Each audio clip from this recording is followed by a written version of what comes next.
Exposing the Green New Steel, a new study on the Progressives' climate plan revealing that you'll have to cough up your own hard-earned dollars if the Green New Deal becomes a reality. Households in some key swing states would pay up to $76,000 in just the first year. Here to sound the alarm on this sticker shock, research fellow at the Heritage Foundation, Joel Griffith. Thank you so much for joining us. We always appreciate it. Thank you. Thanks for having me. So, we've heard these big numbers. The total estimated cost of the Green New Deal, $93 trillion in just the first 10 years.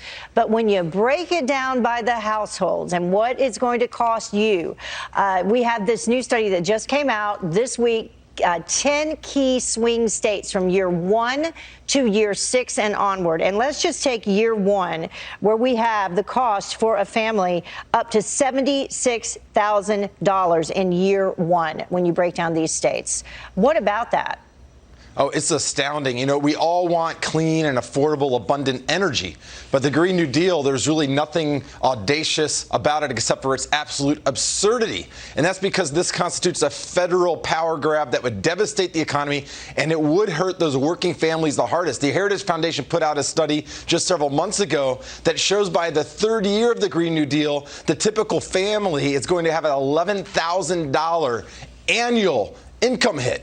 And this is massive. If you look at our disposable income for a typical family earning $70,000 a year, this would erode all of the money some of these families have for retirement savings, for basic entertainment. It would start encroaching on the very things they need to live. We're talking about electricity costs that would begin to rapidly approach what you're paying in Europe, which is sometimes triple what you pay here. This would be a huge impact for working families. And that's just year 1. That's just year 1, because the costs continue year 2 to 5, year 6 and onward. The costs just continue. How do you expect this will impact, if in any way, these candidates, as we approach Super Tuesday coming up just next week? We have the primary in South Carolina on Saturday, tomorrow.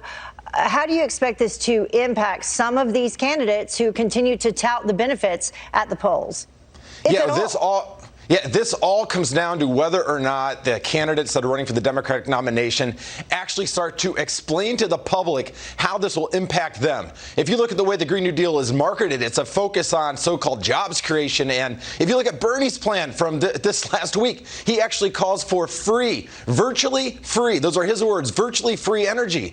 And if you allow them to actually make these claims without explaining why it's not free, they'll get away with it. So you need to look at how do you make this free. Well, he's talking about nationalizing the energy sector and then somehow not charging people for those costs. But we know what those costs will be. Yeah. We can look at Germany, look at their system.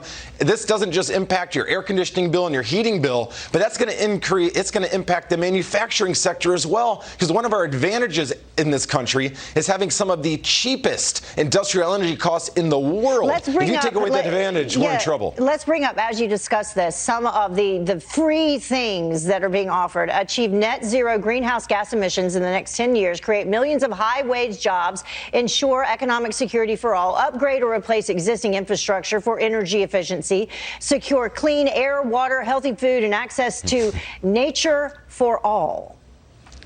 I don't know what nature for all means. It sounds wonderful. But if you look at the job losses, the net job losses, when he talks about the plan, he talks about these millions of jobs that are created. Well, we need to talk about what is the net impact. Our studies show, and this is just using modest estimates, that throughout the implementation of this plan, we'd be looking at 5 million jobs lost. And that's a big number. And if you start diving down into the sectors, you're talking about things like transportation, truck drivers, 800,000 jobs lost, retail, 3 million. This is impacting almost every sector negatively. But the thing is, it takes someone pushing back on the candidates in terms of the cost. How are you going to pay for it? How are you going to pay for it during some of these debates? Also, the mainstream media asking some of those questions, and they just don't seem to be doing it. But we appreciate you, Joel, because we know that you are, and the Heritage Foundation. Thank you. Thank you. Have a great day.